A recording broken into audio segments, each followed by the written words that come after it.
Ton projet était un objet.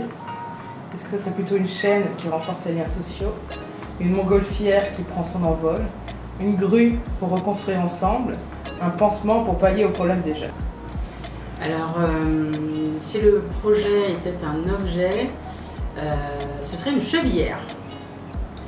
Dans la mesure où on est là pour consolider et l'enjeu des chevilles, c'est important parce que c'est elles qui supportent en fait le poids du corps.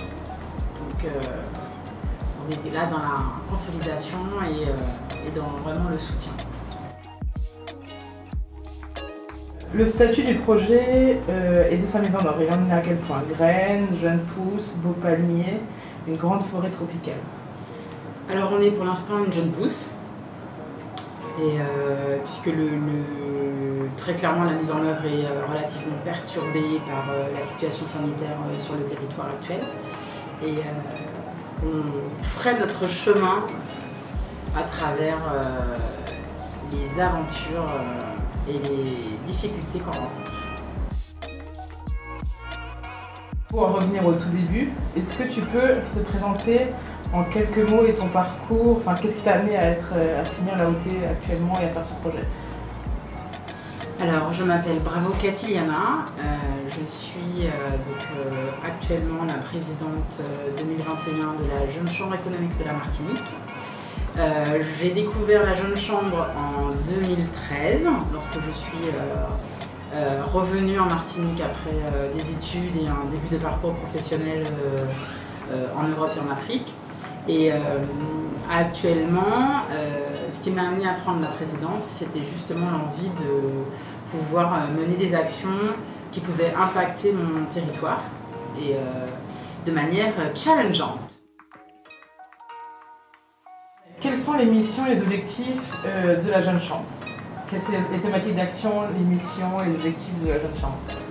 Alors, la Jeune Chambre est un peu un ovni dans le paysage des associations de jeunes parce que c'est un organe qui est à la fois international et qui agit avec une dimension locale vraiment très précise.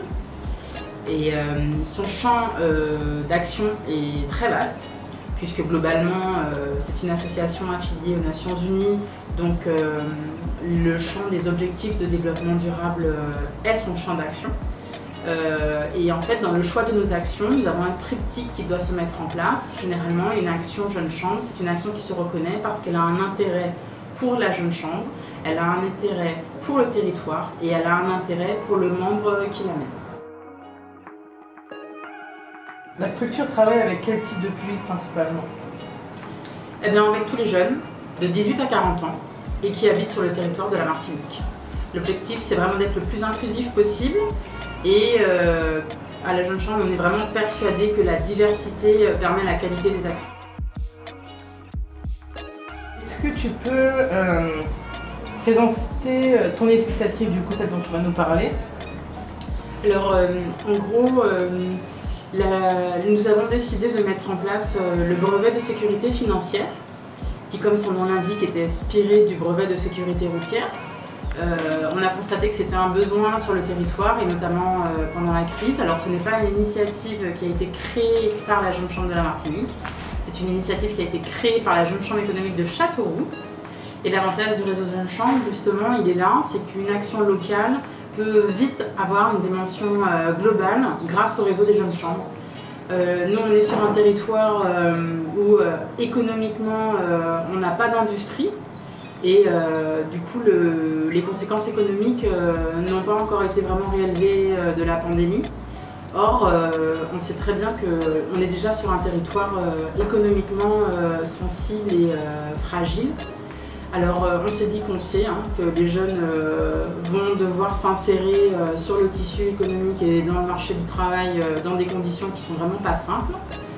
Et pour cela, on a voulu agir avec un outil qui leur permette d'être vraiment autonomes, avec un outil qui les rend aussi responsables de l'argent. Voilà, puisque globalement, l'autonomisation des jeunes passe aussi par la gestion financière et la capacité de pouvoir se projeter avec une stratégie financière pour pouvoir s'en servir toute sa vie. Quelles sont les dates de début et de fin, s'il y en a, du projet de quand vous mettez en place les activités, etc. Alors l'idée c'est de mettre en place des ateliers, donc on n'a pas forcément prévu de fin. Tant qu'on sera sollicité, on mènera les ateliers. La Jeune Chambre en plus n'a pas vocation en fait à conserver des actions qu'elle mène. On attend de pouvoir trouver un transmetteur à qui pouvoir transmettre l'action. Et l'objectif c'est de réaliser le plus d'ateliers possible en une année, c'est-à-dire en 2021, et de trouver quelqu'un pour reprendre l'action.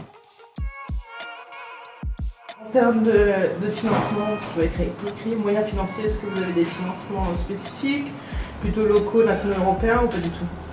Alors on a surtout des financements locaux, puisqu'il s'agit vraiment d'obtenir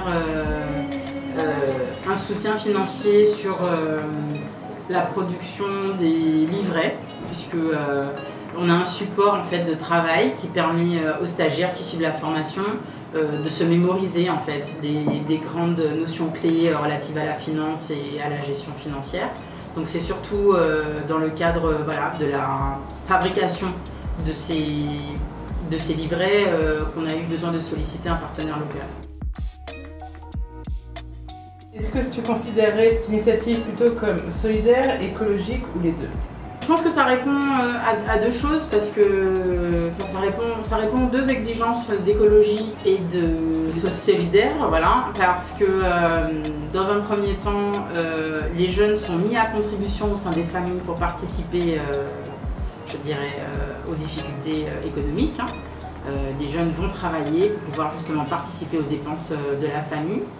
Et puis écologique parce que ce soit autant de notre côté porteur de projet sur la question de réaliser un livret qui ne soit pas un futur déchet mais vraiment quelque chose dans l'idée d'un développement durable.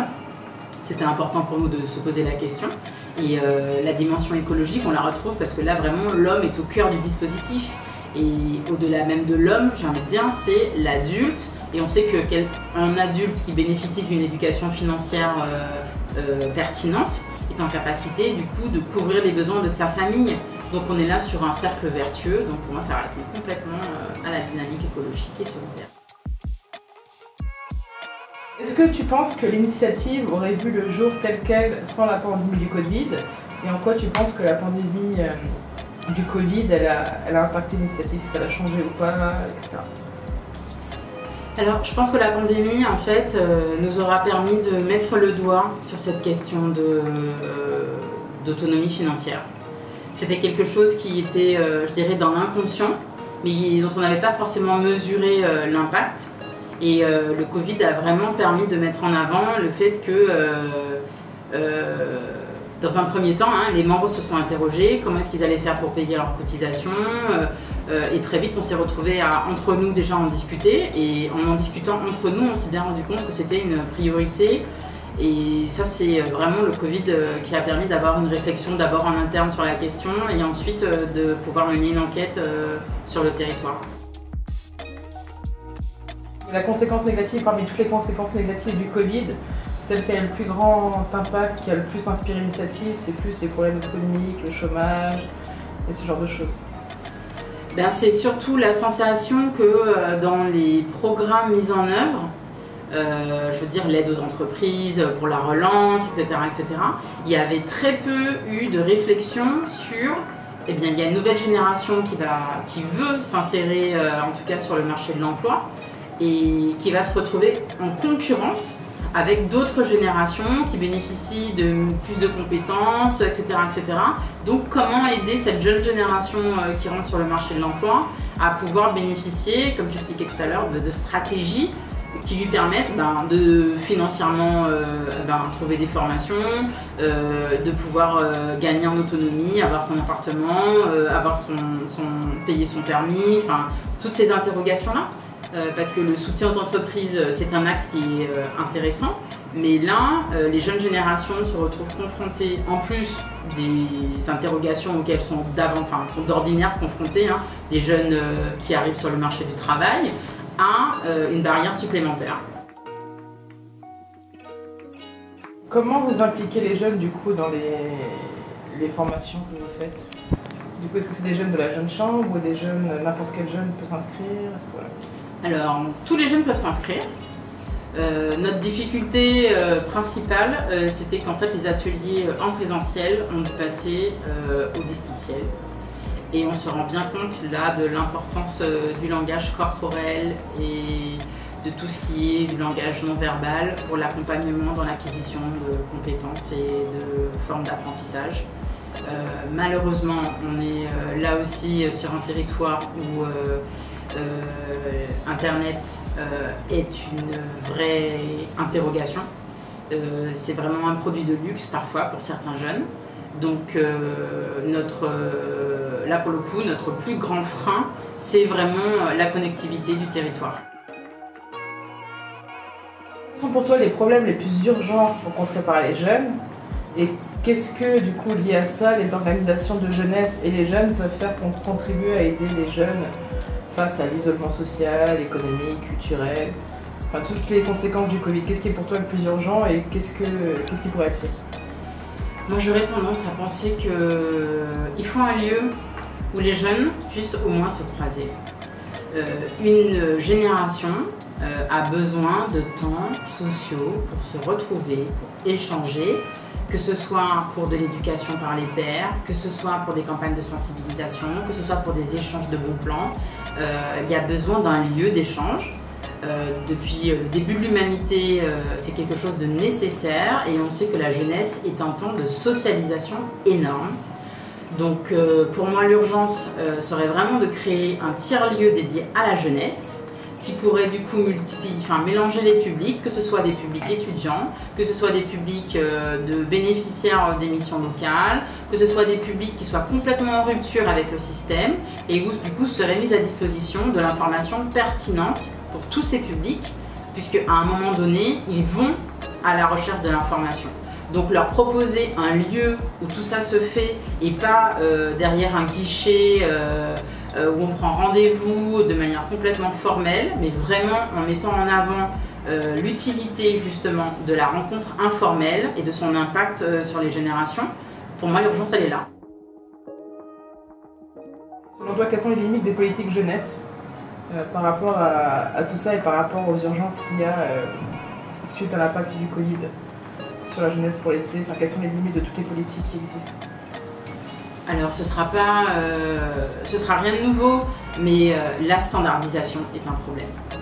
Le fait que tout en étant territoire français, territoire de l'Union européenne, on nous applique les mêmes politiques qu'on reçoit, enfin qui sont appliquées sur tous les territoires. Il y a énormément de bénéfices pour certains jeunes ici, et c'est clair.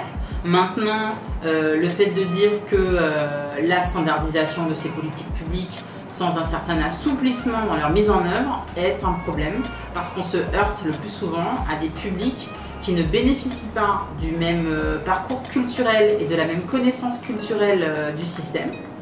Et donc ça demande aux acteurs 3 fois plus de travail pour pouvoir permettre aux jeunes qui doivent bénéficier de ces politiques publiques d'une meilleure, enfin d'une montée en compétence en fait sur cette culture-là, qui est plus facilement accessible plus on est proche de Paris et de Bruxelles. Dernière question. Un événement radicalement négatif comme une pandémie mondiale peut-il devenir un moteur pour la solidarité, oui ou non, et pourquoi? Alors évidemment oui. Parce que je pense que justement pendant ce temps-là, en tout cas la solidarité entre les membres de notre association, vis-à-vis des autres jeunes du territoire, s'est accrue. On a tous pris un soin des uns des autres, on a tous fait des nouvelles des uns des autres. Donc ça c'est bien la preuve que eh bien, face à ce genre de choses, je pense qu'on a su révéler le meilleur de notre humanité. Et on va tirer des expériences, on va tirer une leçon en fait de tout ça. Donc ma seule crainte, c'est de dire qu'il y a effectivement un monde de demain, sous-entendu d'après-pandémie, qui doit naître et que cette promesse en fait ne reste qu'au stade de la promesse. Je pense qu'à un moment, soit on décide effectivement que il y a urgence pour les générations qui arrivent, les 15-25 actuelles, et qu'il faut travailler pour leur permettre en fait d'être des adultes plus conscients et plus acteurs que nous.